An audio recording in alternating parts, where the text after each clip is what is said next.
Yan. Um, I am Saicil Desiree Arguesa Raniaga.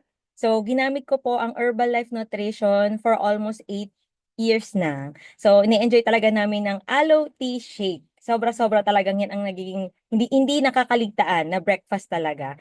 And para sa akin po, ang Herbalife Nutrition ay ginamit ko siya for weight loss journey and during my pregnancy because after 10 years po, ayan, biniyayaan po kami ni Lord ng aming Herbalife baby. So, we are a family of 4 na po. So, we are enjoying the products na for me, it's a weight loss program. For my husband and for my panganay, weight gain program naman. And sa aking 2 years old baby for nutritional supplement. So, talagang nakatulong 'itong ating products. Kasi ang na-lose ko po talaga dito ay nasa 17 pounds of weight. And of course, nakapag-lose din ako ng 7% na body weight.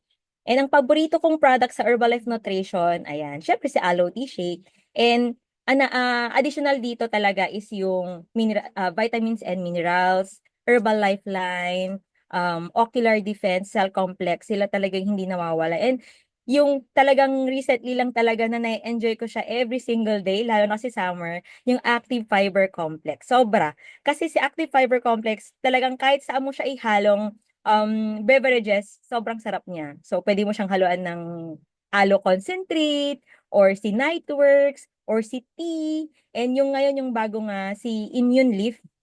Yan. So, sa Herbalife Nutrition, ang daming pwedeng variations na pwede nating gawin para ma-enjoy talaga natin siya every single day.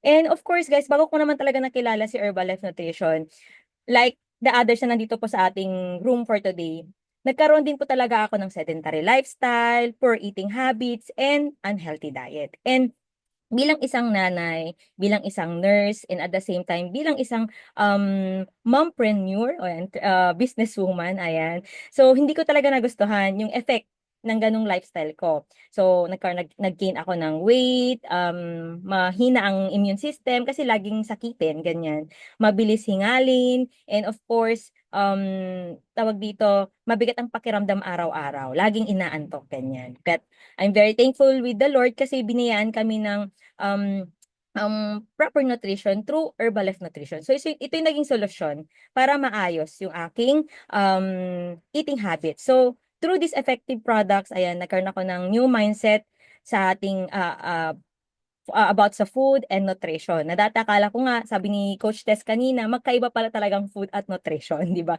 I am na nurse, pero hindi ko ini-internalize yung difference ng dalawang yon. But I am so thankful with this supportive community kasi naituro sa akin ng maayos, 'di ba? And of course, mas naging magandang pananaw ko sa buhay, mas naging positive ang aking outlook, mas naging energetic, mas magaan ang pakiramdam unlike before, and hindi na madaling hingalin. And sa sobrang excitement ko po para sa future ko, amazingly talaga tong Herbalife Nutrition, um, um, through Herbalife Nutrition, honestly po, hindi po ako nakakapunta sa ibang bansa. But through this Herbalife Nutrition, natataka ng aking passport para makatravel outside Philippines. And attending trainings na mas makakapag help pa sa akin to improve myself, and of course yung aking makita yung best version of myself, diba? So, ayan guys, enough with my topic. I with myself. Let's go to our topic. Ayan, paano na siya? Ayun. So, my topic for today is how to hydrate fast and what liquids count as water intake. So, this topic is from Susan Bowerman. Ayan. Oh, yun, nakita ko na. So, she was a senior director, worldwide nutrition, education, and training. So, yan. Paano natin pabalikin? So, today, ayan. Ano, ano bang hydration, di ba? So, how much water should you drink per day? So, experts recommend that drinking roughly 11 cups of water per day for the average woman is 11 cups of water, di ba? And for men naman is 16 cups of water per day naman. So, ang water kasi guys is a vital for the proper function of of virtually every cell, tissue, and organ in our body. And of course, it is depends on your age, size, gender, and physical activity level. Kung paano natin ma-determine kung ilan ba ang kailangan nating water per day. And ayan nga, guys, not all of those cups have to come in plain water. Some also come from water flavored with fruits or vegetables, yung nakita nyo dito sa baba, na meron siyang mga lemon, berries, orange, or cucumber slice. Or it comes also from coffee, and it comes also from tea. Okay? So, here are a few reasons bakit nga ba hydration is very essential. Number one, water is needed for proper digestion and delivery of nutrients inside your body. So, parang siya po yung sasakyan or vehicle ng ating mga nutrients inside our body para makarating sa ating cells dahil we are composed of trillions of cells. It helps regulate your body temperature. Kaya nga, like ko sinasabi sa mga pasyente kapag nilalagnat, uminom ng maraming tubig kasi it helps to regulate your body temperature to normal level. Another one, water acts as a shock absorber for the brain and spinal cord, and it lubricates joints, organs, and tissues. Kaya rin po sinasabi ko nga rin sa mga sa mga tawag dito, nakakainom ng alak or nalalasing na kung bakit paggising nila sa umaga is masakit ang ulo, nahihilo. It's because your body is dehydrated. Kasi nga kulang ng tubig yung ating brain and sa spinal cord due to hangover, ganyan. So makakatulong ang water intake para matanggal yung mga hangover na yan. And at the same time, it lubricates joints, organs, and tissues. Nakakatulong din talaga ang water para hindi tayo makaramdam ng sakit-sakit sa mga kasukasuhan, mga arthritis, ganyan. So, helpful. Isa sa mga makakatulong talaga ang hydration. Water helps maintain healthy mucous membranes and is a key component of lymphatic fluids, thus supporting the health of your immune system. So, para makatulong din na makaiwas tayo na maka-attract ng mga sakit sa loob ng ating katawan, number one role pa rin talaga yung proper hydration. And another one is adequate water intake may help you manage your weight. This is very true, especially sa mga nag-lose weight. Ayan, kasi um it fills up your your stomach kapag uminom ka talaga ng tubig. Kasi 'di ba nga remember yung sinasabi nila na yung thirst mechanism and yung hunger mechanism na minsan napag-shift yan. Akala natin gutom gutom tayo, pero why not try mo nang uminom muna ng tubig to fill up yung stomach natin. And after that, actually mararamdaman mo talaga busog ka na. Hindi ka nakakain ulit. Meaning, yung thirst mechanism pala, yung gumagana that time na. Hindi na yung hindi yung hunger mechanism. Okay, so what liquids count as water intake? Does coffee or tea count? Ayan. So, yan ang mga tanong din talaga kanina, parang sinabi ko kanina do sa isang slide, di ba? So, about 7 to 80% of your fluid intake should be provided by beverages. Kasi di ba may other, may other sources pa ng hydration or water intake talaga. So, at least half of that from water, yung 70 to 80%, and lesser contributions from tea, coffee, milk, and other beverages. And also, the remaining 20 or 30%, it should become from watery foods such as fruits and vegetables, di ba? And many people wondering if drinking, yan, laging tinatanong yan sa akin, kung caffeinated beverages ba, such as coffee, tea, counts towards hydration goals or against them. The good news, guys, is that moderate amounts of caffeine will not deplete the water in your body. But also, ito ang lagi nating i-watch out, yung calories from these fancy coffee drinks. Especially yung mga, mga iced coffee na may mga nilagay na mga daming sweeteners, frap, yung mga yan. So, large amounts of cream, sugar, can add up quickly do sa calories natin. So, syempre, kailangan pa rin natin talagang mag-calorie counting. And what are the dehydration signs and symptoms? Ayan. Syempre ngayon, summer, di ba? For sure, yung iba sa atin nakakaranas na nito. So, When you are not properly hydrated, your body will alarm. So ito yung mga alarm niya. Maitim yung ihi, dark urine, constipated, yan. Bad breath, this is true talaga. Kung kulang ka talaga sa tubig, yan ang isang sintomas talaga. Muscle fatigue or yung muscle cramps, and of course, headache. So for me, ang nararanasan ko talaga dito is yung headache at muscle fatigue or muscle cramps. Yan ang nararanasan ko pag kulang talaga sa tubig. And yun na, after kong uminom ng enough water, ma-relief ang mga signs and symptoms na ito. Okay? Ayan, so balik tayo doon sa signs and symptoms natin. Okay, so it is also, guys, important din talaga na stay on top of your fluid intake during the day, lalo na ngayon na summer. Kasi another one din pala, lalo na sa may mga babies and children, make sure din talaga na meron silang enough na fluids. Kasi according nga sa isang research sa America, children globally are not consuming enough water to be adequately hydrated. Kasi sila more on laro.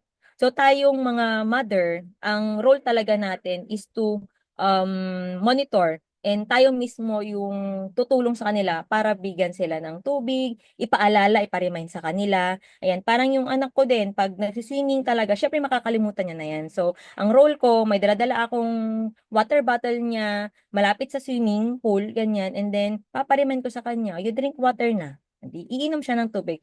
And I am so happy kasi talagang mahilig siyang uminom ng tubig. Siguro talagang thankful talaga ako sa Herbalife Nutrition kasi as a mother, na ipapasa ko yung lifestyle sa mga anak ko. And another one also, kapag ang isang result din ng dehydration din from, yun nga, dahil sa summer or what, is another one na pwedeng mag-contribute talaga ng dehydration is when you have diarrhea or you are vomiting. So, yun yung mga isa pa. And another one, if you are having a fever, yan yung mga nagko-contribute ng dehydration sa katawan natin. And of course, yung pag-exercise. O, di ba? So, kailangan talaga dagdagan natin yung water intake. So, you need to drink about 2 to 3 cups of fluid to replace fluid loss. Okay? Next. Are sports drink and electrolyte drinks good for you? Di ba? So, if you are working out intensely for longer than 30 minutes, especially in a hot or humid environment, yung mga mahilig lalo na yung mga mahilig mag-jogging or yung mga mahilig mag-gym na hindi ganun aircon. So, open area lang siya. Alam niyo naman ang weather ngayon, 'di ba? It's summer. So talagang ngayon na nga lang na hindi ka nga lang gumagalaw talagang pinagpapawisan ka, 'di ba? So you may need to supply your body with more than just plain water. This is very true.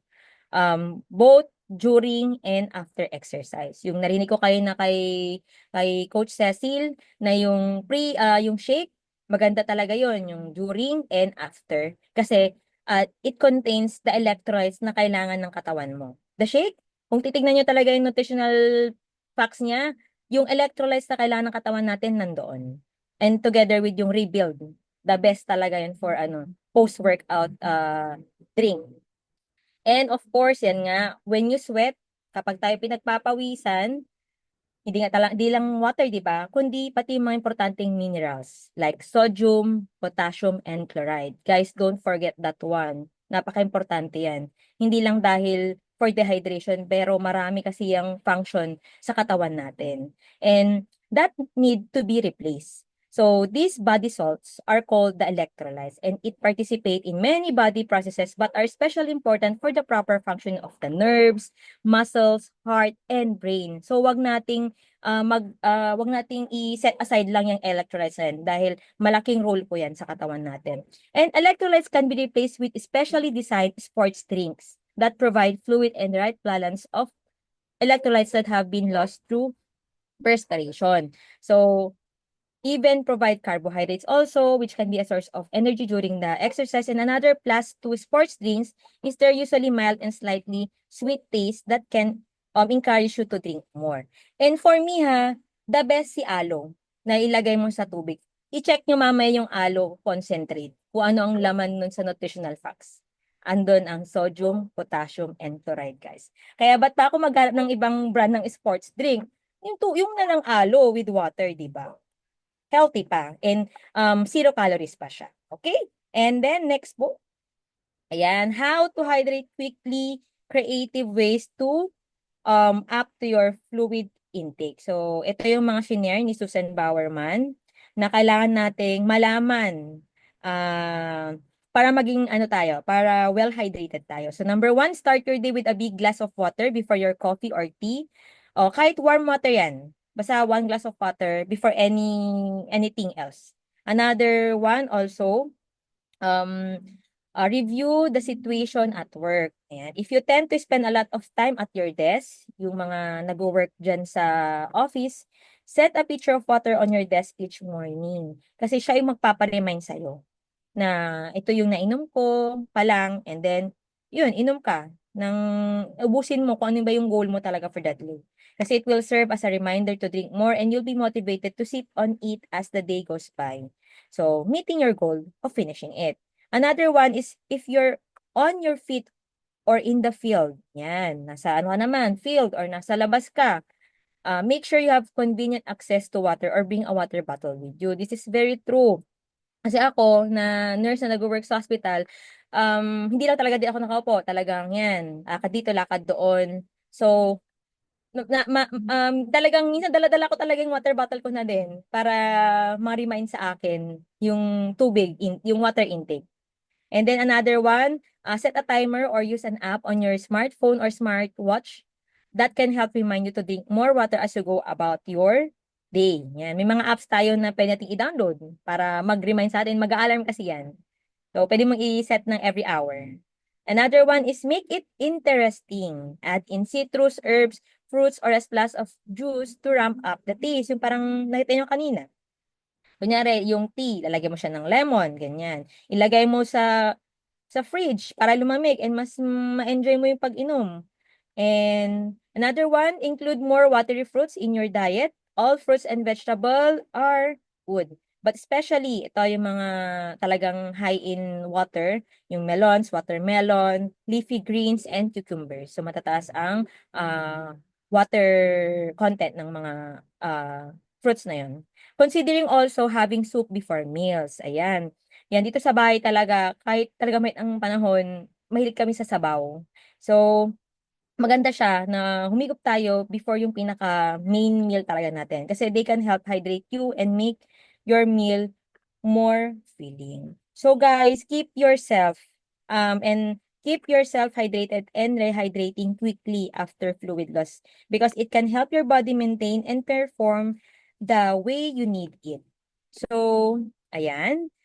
True Herbalife Nutrition talaga, let's make it a healthier together, nourishing every moment. So our products, we are very lucky talaga kasi it work together to help you get started with your healthy eating habits. So guys, live your best life and start now. And I hope everyone, marami po kayong natutunan sa ating topic for today. Back to you, Coach. Yes, sobrang dami. Ayan. So I think hindi nagsisi yung mga nag-login ngayon. Ganito po dito sa Virtual Nutrition Club. Marami